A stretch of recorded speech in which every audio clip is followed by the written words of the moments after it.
So yeah, good morning everyone. Welcome to our YouTube channel Surya lectures. ठीक है, तो आज का जो टॉपिक है हम लोगों का वो हम लेने जा रहे हैं फ्लूइड एंड इलेक्ट्रोलाइट बैलेंस, जिसमें हम लोग आज पार्ट 1 देखेंगे. ठीक है, देखो फ्रेंड्स, ये जो फ्लूइड एंड इलेक्ट्रोलाइट बैलेंस है बहुत इंपॉर्टेंट टॉपिक है आपके फंडामेंटल ऑफ नर्सिंग में. ठीक है, इसमें क्योंकि पूरा का पूरा हमारा जो नर्सिंग है, केवल कॉलेज ही नहीं, हमारा क्लिनिकल साइड भी इस पे डिपेंड करता है. देखिए, जब भी हमारे पास कोई आईसीयू में जो पेशेंट होता है या फिर नॉन आईसीयू पेशेंट भी होता है जो क्रिटिकल पेशेंट है, तो अगर हम लोग उसका इनटेक आउटपुट चार्ट मेंटेन कर रहे हैं तो वो इनटेक आउटपुट चार्ट में हम लोग क्या देखते हैं कि पेशेंट ने कितना इनटेक लिया, कितना उसका आउटपुट था, उसका बैलेंस क्या है. उसके हिसाब से जो भी ट्रीटिंग फिजिशियन होगा दे विल डिसाइड कि उसे कौन सा फ्लूइड देना है, कितना अमाउंट ऑफ फ्लूइड उसको फिर नेक्स्ट 24 आवर्स में देना है. तो ये सब चीजें देखने के लिए बहुत इंपॉर्टेंट है ये समझना. ठीक है, फ्लूइड एंड इलेक्ट्रोलाइट का जो चैप्टर आज हम पढ़ने वाले हैं वो समझना बहुत जरूरी है. देखिए, हमारा जो हमारा बॉडी है वो भी एक फ्लूइड से बनता है. ठीक है, जैसे बॉडी फ्लूइड्स क्या है, जैसे हमारा जो ब्लड है वो एक तरीके का सोल्यूशन ही है ना. तो यही जो सोल्यूशन है वो मिलके आपके बहुत सारी चीजों से मिलके बनता है. जैसे प्रोटीन हो गया और आप लोगों के इलेक्ट्रोलाइट्स हो गए. तो इन सब चीजों से मिलकर के आपका ये सोल्यूशन यानी कि जो ब्लड है वो फॉर्म होता है, जिसमें वाटर का मैक्सिमम पार्ट होता है. मैक्सिमम कॉम्पोजिशन वाटर की ही होती है ना. तो अभी सोल्यूशन जो है आपका, वो सोल्यूशन क्या मिलके बनता है, सॉल्यूट प्लस सॉल्वेंट. यानी कि सॉल्यूट मतलब जो चीज हम लोग उसमें डालने वाले हैं, जो घोलने वाले हैं हम, वो है सॉल्यूट. और सॉल्वेंट क्या है, जो मैक्सिमम अमाउंट है यानी कि वाटर, जिसमें हम लोग वो डाइल्यूट करने वाले हैं. फॉर एग्जाम्पल, आपका सॉल्यूट क्या है अभी, अगर हम लोग बात करें गर्मियों की, तो वहां पे हम लोग क्या करते हैं, नींबू पानी यूज करते हैं. तो नींबू इज योर सॉल्यूट, और जिसमें हम पानी में जिसको डिसॉल्व करने वाले हैं इट इज योर वाटर यानी कि सॉल्वेंट. ठीक है, वैसे हम चीनी पानी का घोल देख लेते हैं कि अगर चीनी है वो सॉल्यूट है, सॉल्वेंट इज योर वाटर. तो अभी now will move on to the topic.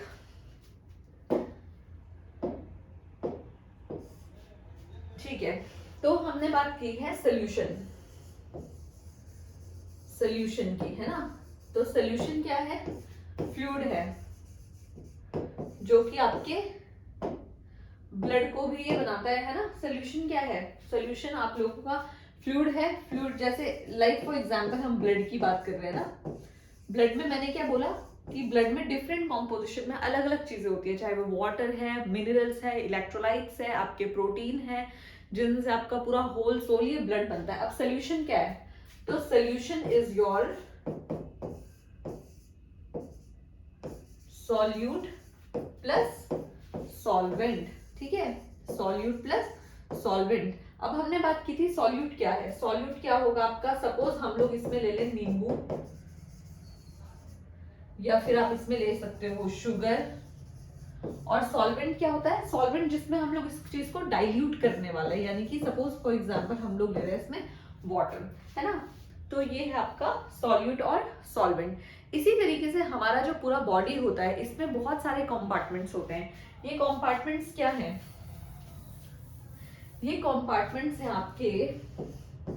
देखिए, अगर हम बात करेंगे डिफरेंट कंपार्टमेंट्स की, तो ये कंपार्टमेंट्स क्या है आपके, ये है आपका इंट्रा,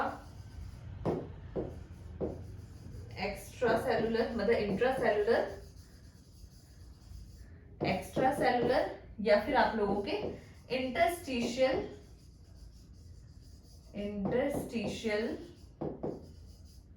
स्पेस, है ना. तो बहुत सारे आप लोगों के फ्लूइड कंपार्टमेंट्स होते हैं जिसमें आप लोगों का ये आता है. और इन तीनों कंपार्टमेंट्स में जो आप लोगों के फ्लूइड एंड इलेक्ट्रोलाइट्स होते हैं, ठीक है, जो फ्लूइड एंड इलेक्ट्रोलाइट्स होता है वो कैसा होता है, वो एक बैलेंस फॉर्म में होता है. बैलेंस होगा या फिर आप लोगों का एक लिमिटेड रेंज में होगा, यानी कि एक रेंज इसकी डिसाइड होगी कि भाई इतने रेंज में ही इसमें फ्लूइड एंड इलेक्ट्रोलाइट होना है. अगर ऐसा नहीं होगा तो उस कंडीशन में ये फ्लूइड एंड इलेक्ट्रोलाइट इम्बैलेंस हो जाएगा. ठीक है, तो इन तीनों कंपार्टमेंट्स में आप लोगों का जो फ्लूइड एंड इलेक्ट्रोलाइट्स होते हैं they are in a balanced state. किसमें होते हैं, बैलेंस्ड स्टेट में. ठीक है, अब हम लोग देखेंगे ये जो इसकी बैलेंस स्टेट होती है इसको हम लोग क्या बोलते हैं, जो ये इसकी बैलेंस स्टेट होती है इसको हम लोग बोलते हैं होम्योस्टैसिस. ठीक है, ये क्या कहलाती है, होम्योस्टैसिस। अब होम्योस्टैसिस क्या होती है, इट इज द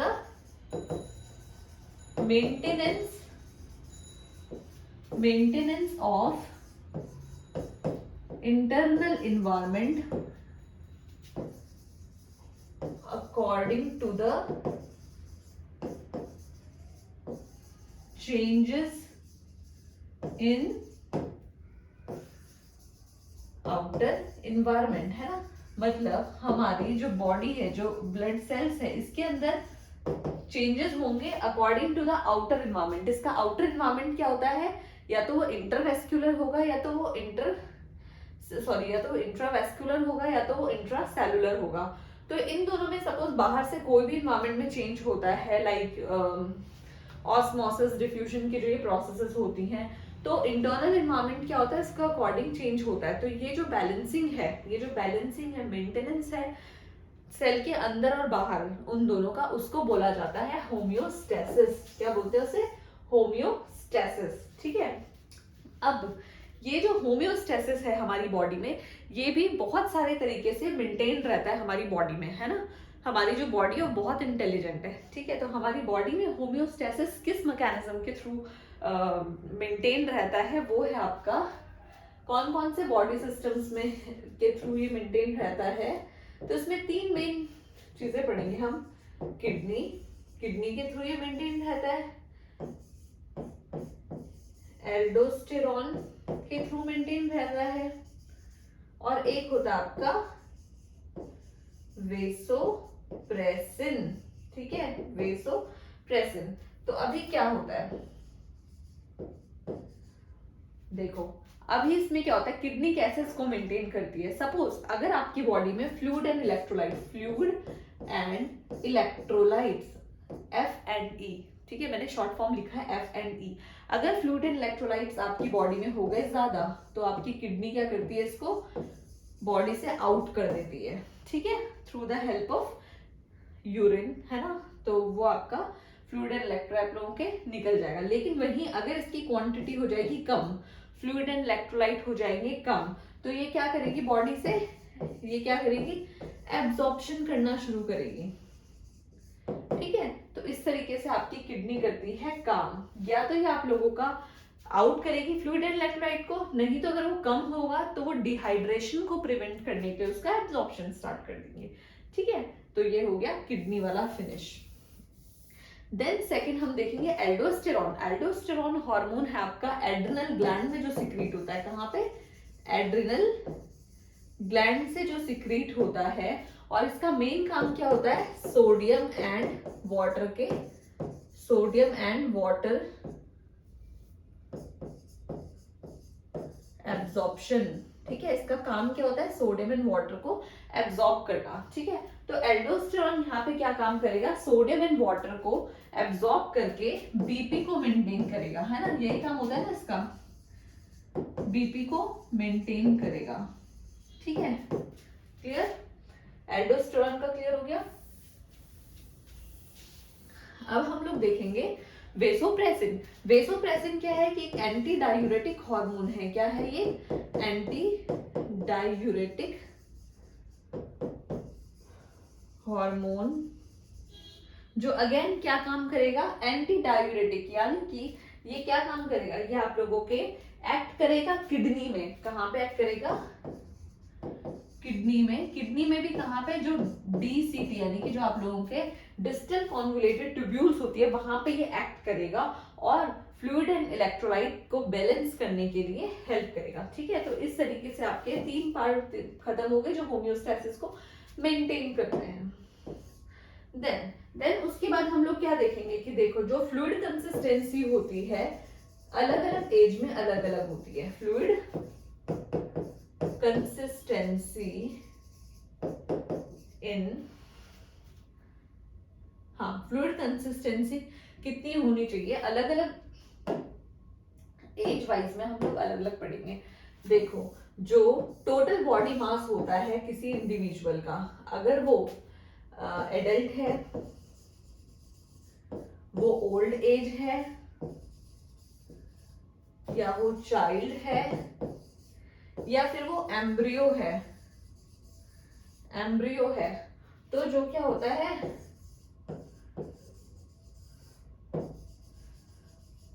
ये हम लोग देख लेते हैं बॉडी मास। ठीक है, तो एडल्ट का जो बॉडी मास होता है, जो फ्लूइड का जो इसका बॉडी मास होता है वो कितना होता है 60%। कितना? 60%। ठीक है, वही ओल्ड एज में वो आ जाता है आपका 55%, चाइल्ड में वो होता है आपका 80% और एम्ब्रियो में होता है ये 97%। तो फ्लूइड कंसिस्टेंसी जो होती है, ये फ्लूइड कंसिस्टेंसी क्यों होती है? ताकि आप फ्लूइड कंसिस्टेंसी हम लोग क्या देख रहे हैं कि जो होम्योस्टेसिस को मेंटेन करेगा, ये किसको करेगा? होम्योस्टेसिस को मेंटेन करेगा। उसी में होम्योस्टेसिस में अगर हम एडल्ट की बात करें तो उसमें it should be 60। Old age में जो पूरा जो बॉडी मास होता है वो कितने परसेंट फ्लूइड से बनता है? 55%। चाइल्ड का होता है 80% एंड देन योर एम्ब्रियो उसका होता है 97%। क्लियर? ठीक है, देन उसके बाद हम लोग चलते हैं, हाँ, ये जो होम्योस्टेसिस है, हमने बात की है होम्योस्टेसिस की, होम्योस्टेसिस है ना। ये जो होम्योस्टेसिस होता है ये हमारे सेलुलर लेवल पे या फिर माइक्रोस्कोपिक लेवल पे होता है। बहुत माइन्यूट प्रोसेस होती है, बहुत मतलब बिल्कुल सेलुलर लेवल पे ये आप लोगों की प्रोसेसेस होती हैं। और ये जो प्रोसेस होती है होम्योस्टेसिस को मेंटेन करने के लिए, उसको हम लोग बोलते हैं इक्विलिब्रियम। इक्विलिब्रियम, ठीक है, यही जो इक्विलिब्रियम होता है। इक्विलिब्रियम क्या होगा कि सपोज आप लोगों का ये सेल है कोई, ठीक है, सपोज ये सेल है कोई, ठीक है, तो ये क्या होगा इसका? ये होगा आपका इंट्रासेलुलर रीजन, इंट्रासेलुलर रीजन या फिर इंट्रासेलुलर कंपार्टमेंट, और ये होगा आपका इंट्रावेस्कुलर कंपार्टमेंट। तो इंट्रावेस्कुलर कंपार्टमेंट क्या है? सेल के बाहर, और सेल के अंदर है इंट्रासेलुलर एनवायरनमेंट। अब इसको मेंटेन करने के लिए क्या है? इक्विलिब्रियम। ये दोनों अगर मेंटेन रहेगा तो उसे हम क्या बोलते हैं? इक्विलिब्रियम, यानी कि बैलेंस मेंटेन करना। अब यही बैलेंस को मेंटेन करने के लिए बहुत सारी प्रोसेस होती है, like your diffusion, osmosis, then filtration, और क्या बोलते हैं उसको, हाइड्रोस्टैटिक प्रेशर। तो बहुत सारी प्रोसेस आप लोगों की मतलब बहुत सारी प्रोसेस आप लोगों की हेल्प करती है टू मेंटेन दिस इक्विलिब्रियम। ठीक है, टू मेंटेन दिस इक्विलिब्रियम ये सारी प्रोसेसेस हेल्प करेंगी। तो उसको हम वन बाय वन देख लेते हैं। ठीक है, सबसे पहले हम लोग देखते हैं डिफ्यूजन। क्या देखेंगे सबसे पहले हम लोग? डिफ्यूजन। तो डिफ्यूजन हमें पता है कि ये कहां से होता है? From higher to lower concentration, from higher to lower concentration. लेकिन याद रखना कि जो ये from higher to lower concentration ये शिफ्ट होता है, जो इलेक्ट्रोलाइट्स होते हैं वो आप लोगों के शिफ्ट होंगे, जो मॉलिक्यूल्स होते हैं बेसिकली, जो मॉलिक्यूल्स होते हैं वो शिफ्ट होते हैं from higher to lower concentration में थ्रू किसके थ्रू होंगे? Through semipermeable membrane, through semipermeable membrane. ठीक है, तो डिफ्यूजन में क्या होता है? जो भी मॉलिक्यूल्स होंगे आपके, मॉलिक्यूल्स जो भी होंगे वो शिफ्ट होंगे from higher to lower concentration through semipermeable membrane. इसमें जो मॉलिक्यूल्स होंगे वो कौन शिफ्ट होंगे आपके? वो शिफ्ट होंगे आपके सॉल्यूट। याद रखना, ये आप लोगों के जो शिफ्ट होंगे वो है आपका solute will get shift from higher to lower concentration. ठीक है, और मॉलिक्यूल्स इसमें छोटे मॉलिक्यूल्स शिफ्ट होते हैं, ऐसा नहीं है कि बड़े लाइक प्रोटीन वगैरह शिफ्ट नहीं होंगे, लेकिन केवल जो इलेक्ट्रोलाइट्स है वो आप लोगों के शिफ्ट होंगे from higher to lower concentration. ये है आपका डिफ्यूजन। सेकंड होता है आपका ऑस्मोसिस। अब ऑस्मोसिस में भी आप लोगों की सेम चीज होगी, यानी कि from higher to lower concentration ही होगा वो, लेकिन जो शिफ्ट होगा वो क्या होगा आपका? सॉल्वेंट। ठीक है, यहाँ पे क्या होगा आपका शिफ्ट? सॉल्वेंट। ठीक है, तो याद रखना कि जो ऑस्मोसिस है, ऑस्मोसिस में आपका सॉल्वेंट आप लोगों का शिफ्ट हो रहा है, जबकि डिफ्यूजन में आपका सॉल्यूट विल गेट शिफ्टेड। जैसे सपोज इसमें आप लोगों के इंट्रावेस्क्यूलर में आप लोगों का ज्यादा है ना, अगर आप लोगों का इंट्रावेस्क्यूलर ज्यादा है तो वो कहाँ आएगा, इंट्रासेलुलर के अंदर। तो जो मॉलिक्यूल्स होंगे, मॉलिक्यूल्स कहाँ शिफ्ट होंगे आपके, इंट्रासेलुलर के अंदर। सपोज है ना, सपोज आप लोगों के जो इलेक्ट्रोलाइट्स हैं वो इंट्रावेस्क्यूलर यानी कि सेल के बाहर ज्यादा है, अगर वो सेल के बाहर ज्यादा होंगे, सेल के बाहर ज्यादा होंगे, इंट्रावेस्कुलर कंपार्टमेंट में ज्यादा होगा, तो वो कहाँ मूव करेगा, इंट्रासेलुलर यानी कि सेल्स के अंदर। ठीक है, सेल्स के अंदर आप लोगों का मूव करेगा। तो दिस इज योर ऑस्मोसिस। इसके अलावा आपके दो और प्रोसेस होती है जो आप लोगों की कैरी होती है, that is your hydrostatic pressure, और एक आप लोगों का एक हाइड्रोस्टैटिक प्रेशर है, और सेकेंड इज योर फिल्ट्रेशन। ठीक है, ये दो प्रोसेसेस आप लोगों की और होती है सेलुलर लेवल पे टू मेंटेन द इक्विलिब्रियम। ठीक है, अब हम लोग आ जाते हैं नेचर ऑफ फ्लूइड्स में। ठीक है, तो अभी हम लोग देखेंगे नेचर ऑफ फ्लूइड्स। ठीक है, तो बेसिकली आप लोगों के 3 टाइप्स के नेचर ऑफ फ्लूइड्स होता है। क्या होता है, 3 टाइप्स के नेचर ऑफ फ्लूइड्स होते हैं, जिसमें आता है आप लोगों का, ठीक है, ये 3 बेसिकली आप लोगों के नेचर ऑफ जो फ्लूइड्स होते हैं वो बेसिकली 3 टाइप्स के होते हैं, that is your isotonic fluids, hypotonic and your hypertonic. ठीक है, आइसोटोनिक फ्लूइड, हाइपोटोनिक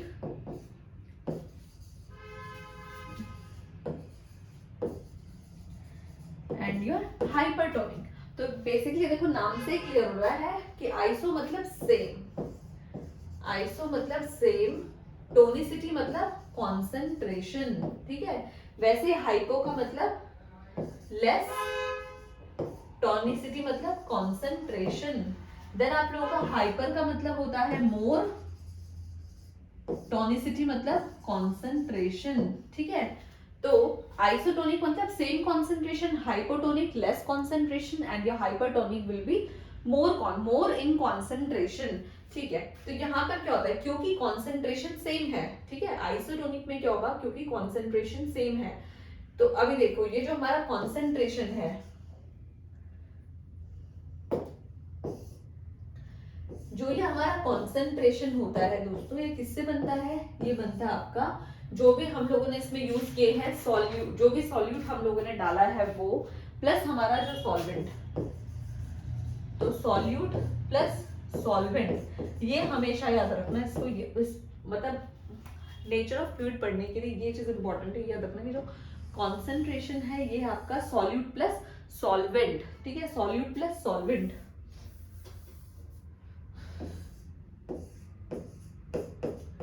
ठीक है, तो ये बनता है आपका कॉन्सेंट्रेशन। अभी हम बात करेंगे आइसोटोनिक फ्लूइड की। तो आइसोटोनिक में क्या होता है, आइसोटोनिक में हमने बोला क्योंकि कॉन्सेंट्रेशन क्या है, सेम, आइसो मतलब सेम, टोनिक मतलब कॉन्सेंट्रेशन। तो अगर सेम कॉन्सेंट्रेशन है यानी कि सॉल्यूट और सॉल्वेंट दोनों की अगर आपकी सेम कॉन्सेंट्रेशन है, तो यहाँ पे कोई भी फ्लूइड शिफ्टिंग नहीं होने वाली है। ठीक है, इट विल बी सेम। ठीक है, अभी आप लोगों की रहेगी सेम, तो क्या रहेगा इसमें, सेम रहेगा,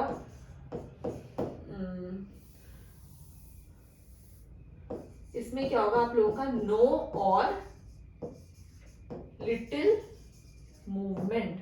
जो मूवमेंट होगी वो बिल्कुल या तो नहीं होगी या तो वो ना के बराबर होगी। ठीक है, तो जो इसमें आइसोटोनिक फ्लूइड्स रहेंगे इसमें आप लोगों की कोई भी मूवमेंट नहीं होगी।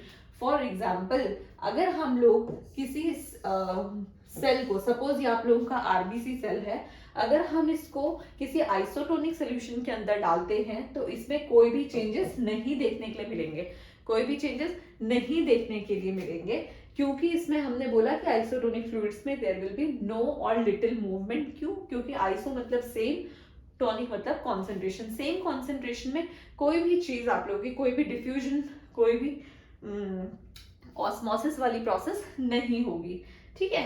देन सेकंड है आप लोगों का हाइपोटोनिक सोल्यूशन।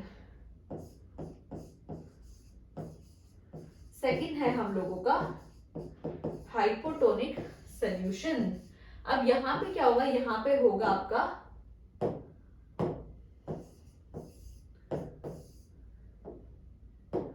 यहां पे होगा आप लोगों का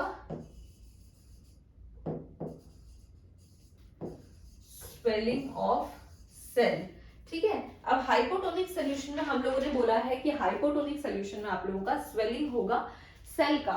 अब सेल का स्वेलिंग कैसे होगा, देखो हाइपो मतलब नाम से पता चल रहा है लेस, टॉनिक मतलब कॉन्सेंट्रेशन।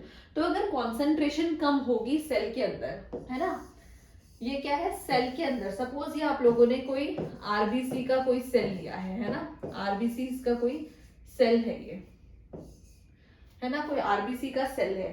तो अगर इसके अंदर कॉन्सेंट्रेशन क्या होगी, कम, हाइपोटोनिक है ना, कॉन्सेंट्रेशन अगर इसके अंदर कम होगी तो क्या होगा, जो फ्लूइड होगा वो कहाँ होगा, from higher to lower concentration में मूव करेगा और फिर क्या हो जाएगा, स्वेलिंग ऑफ सेल, ठीक है, ठीक है।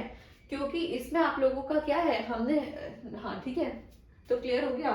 स्वेलिंग ऑफ सेल क्यों होगा, क्योंकि बाहर की कॉन्सेंट्रेशन ज्यादा है, सेल की कॉन्सेंट्रेशन हाइपोटोनिक है, सेल के अंदर कम है, तो यहाँ पे क्या होगा, swelling of cell will be there. Then आप लोगों का थर्ड है, दैट इज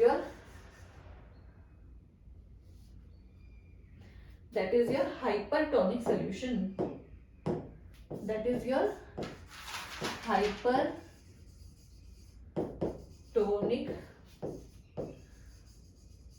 सॉल्यूशन। तो हाइपरटोनिक सोल्यूशन में क्या होगा, अब इसमें होगा आप लोगों का सेल श्रिंकेज। इसमें क्या होगा, सेल श्रिंकेज। अब सेल क्यों आपकी श्रिंक करेगी, सेल क्यों श्रिंक करेगी, क्योंकि सेल इसलिए श्रिंक करेगी क्योंकि अभी जो कॉन्सेंट्रेशन है सेल के अंदर वो है कम, ठीक है, कॉन्सेंट्रेशन जो सेल के अंदर है वो है कम। हाइपरटोनिक, हाइपर मतलब आप लोगों का जो कॉन्सेंट्रेशन बाहर है वो क्या है, ज्यादा है। तो सेल के अंदर आपकी कम है कॉन्सेंट्रेशन, सेल के बाहर ज्यादा कॉन्सेंट्रेशन है, जिसकी वजह से क्या होता है आप लोगों का, सॉरी हाइपरटोनिक सोल्यूशन में क्या होगा, हाइपरटोनिक सोल्यूशन में आप लोगों का सेल श्रिंकेज होगी, सेल श्रिंकेज होगी। क्यों, क्योंकि यहाँ पे जो आप लोगों का सॉल्यूट होगा, सॉल्यूट विल बी ज्यादा, ठीक है। हाइपरटोनिक में क्या होगा, सॉल्यूट होगा आपका ज्यादा, वाटर होगा आपका कम, यानी कि सॉल्वेंट होगा कम। तो अगर सॉल्वेंट कम है, सॉल्यूट ज्यादा है, तो इट विल मूव कहाँ से, आपके अंदर से बाहर की तरफ इट विल मूव, ठीक है, क्योंकि यहाँ पे जो कॉन्सेंट्रेशन है वो होगी ज्यादा। जब ये कॉन्सेंट्रेशन ज्यादा होगी तो कहाँ से, from higher to lower concentration it will move, fluid and electrolyte will move from higher to lower concentration, जिसकी वजह से ये आप लोगों का सेल हो जाएगा श्रिंक, ठीक है। यहाँ पे सेल के अंदर कॉन्सेंट्रेशन ज्यादा है, इसलिए ये मॉलिक्यूल्स मूव कर रहे हैं फ्रॉम इन टू आउट। यहाँ पे कॉन्सेंट्रेशन कम थी तो ये मूव किया आप लोगों का सॉल्वेंट से सॉल्यूट की तरफ, यानी कि बाहर से ये सेल की तरफ मूव किया हाइपोटोनिक में। हाइपरटोनिक में यहाँ पे कॉन्सेंट्रेशन ज्यादा है, हाइपो में कॉन्सेंट्रेशन कम थी, हाइपो में कॉन्सेंट्रेशन ज्यादा है, याद रखना, ठीक है। क्लियर हो गया कॉन्सेप्ट। आइसोटोनिक मतलब कोई मूवमेंट नहीं होगा क्योंकि कॉन्सेंट्रेशन सेम है। हाइपोटोनिक में कॉन्सेंट्रेशन आप लोगों की हाइपो है, यानी कि कम है, ठीक, कम है, तो आप लोगों का क्या होगा, स्वेलिंग ऑफ सेल होगा, बाहर से अंदर की तरफ मूव करेंगे इलेक्ट्रोलाइट्स। देन आप लोगों का हाइपरटोनिक है, हाइपरटोनिक में जो कॉन्सेंट्रेशन है वो आप लोगों की क्या है, अंदर कम है। हाइपो में यहाँ पे आप लोगों की कॉन्सेंट्रेशन कम थी, हाइपोटोनिक में कॉन्सेंट्रेशन कम थी। जब कॉन्सेंट्रेशन कम होगी तो क्या होगा, स्वेलिंग ऑफ सेल होगा, इनसाइड सेल के अंदर वो शिफ्ट करेंगे फ्लूइड एंड इलेक्ट्रोलाइट। हाइपरटोनिक में ये हाइपर है, दैट इज योर ज्यादा है, यहाँ पे सेल के अंदर कॉन्सेंट्रेशन ज्यादा है, जिसकी वजह से क्या होता है, सेल श्रिंकेज होगा, ठीक है, क्लियर हो गया। ठीक है। तो आज हम लोगों ने जो टॉपिक पढ़े थे, ठीक है, अभी हमको, हाँ, आइसोटोन, अभी हम लोगों ने जो टॉपिक पढ़ा था वो था आपका आइसोटोनिक, जो मेन हम लोगों ने पढ़े, हाइपोटोनिक और हाइपरटोनिक। इसमें हम लोगों ने देखा लिटिल और नो मूवमेंट। हाइपोटोनिक में क्या था, हाइपोटोनिक में आप लोगों का स्वेलिंग ऑफ सेल था, और हाइपरटोनिक में था आपका श्रिंकेज। श्रिंकेज क्यों हो जाता है, क्योंकि कॉन्सेंट्रेशन अंदर ज्यादा है, तो वो श्रिंकेज ऑफ सेल हो जाएगा। ठीक है। अब आप लोगों को क्वेश्चन पूछते हैं कि आइसोटोनिक फ्लूइड्स कौन कौन से। आइसोटोनिक फ्लूइड्स में क्या क्या आपके, आइसोटोनिक फ्लूइड्स है आप लोगों का 9% NS, ठीक है, 9% NS आप लोगों का है, 5% डेक्सट्रोज जो है वो भी आप लोगों का 5% डेक्सट्रोज है, और आप लोगों के RL जो ये फ्लूइड है ये क्या है आप लोगों के आइसोटोनिक सॉल्यूशंस। ठीक है, तो आप लोगों के एग्जाम्स में भी आएगा कि 5% डेक्सट्रोज जो है वो किस टाइप का सॉल्यूशन है, तो it is a type of isotonic solution only. Hypotonic में क्या होता है कि जो भी ये 9% जो भी 9% NS से जो भी कम होगा, लाइक योर सॉरी, ये 9% नहीं है, 0.9% है, 0.9% NS। तो जो भी फ्लूइड्स आप लोगों के लेस देन 0.9% NaCl से आप लोगों के कम होंगे, लाइक फॉर एग्जाम्पल आप लोगों का 0.45 हो गया या फिर 0.2% हो गया, तो जो भी आप लोगों के 0.9% से आप लोगों के कम होंगे वो कहलाएंगे आप लोगों के हाइपोटोनिक सॉल्यूशंस। और हाइपरटोनिक सॉल्यूशंस वो होंगे जो आप लोगों के कॉन्सेंट्रेशन में ज्यादा होंगे देन योर 0.9% ऑफ NaCl से। ठीक है, तो यहाँ पर आप लोगों का हो गया कॉन्सेप्ट क्लियर कि आप लोगों के आइसोटोनिक सॉल्यूशंस में क्या क्या आते हैं, हाइपोटोनिक सॉल्यूशंस में कौन आते हैं, जो आप लोग हाइपोटोनिक में कौन, जो 0.9% से कम होंगे, और हाइपरटोनिक में जो 0.9% से ज्यादा होंगे, तो वो आप लोगों के कहलाते हैं हाइपरटोनिक सॉल्यूशंस। ठीक है, तो आज के टॉपिक में हम लोगों ने देखा, ये एक ब्रीफ समरी थी आपकी फ्लूइड्स एंड इलेक्ट्रोलाइट बैलेंस की, जिसमें हम लोगों ने पढ़ा सॉल्यूशंस के बारे में, सॉल्वेंट एंड सॉल्यूट के बारे में, फिर कौन कौन सी प्रोसेसेस सेलुलर लेवल पे आप लोगों की होती है, इक्विलिब्रियम क्या होता है, कैसे हमारी बॉडीज होम्योस्टेसिस को मेंटेन करती है। ठीक है, और टाइप्स ऑफ फ्लूइड्स कितने होते हैं, हमारी बॉडी हर एज वाइज जो फ्लूइड मास होता है वो कितना होता है। बाकी हम लोगों ने आइसोटोनिक, हाइपरटोनिक और हाइपोटोनिक सॉल्यूशंस के बारे में पढ़ा है। ठीक है, वो क्या क्या चीजें होती हैं वो देखी हमने, और कौन कौन से फ्लूइड्स आप लोगों के ये टाइप्स ऑफ या फिर नेचर ऑफ फ्लूइड्स के अंडर में आते हैं। तो ये सारी चीजें हम लोगों ने आज क्लियर की है पार्ट 1 पे। जल्दी हम लोग पार्ट 2 भी लेकर आएंगे, जिसमें हम लोग electrolytes and imbalance, electrolytes balance और इलेक्ट्रोलाइट जो इम्बैलेंस हो जाते हैं उन सब चीज़ों के बारे में पढ़ेंगे, उनके कॉजेस के बारे में पढ़ेंगे, उनके नॉर्मल रेंजेस के बारे में पढ़ेंगे। तब तक के लिए stay tune. Thank you so much. Please like, share and subscribe the channel.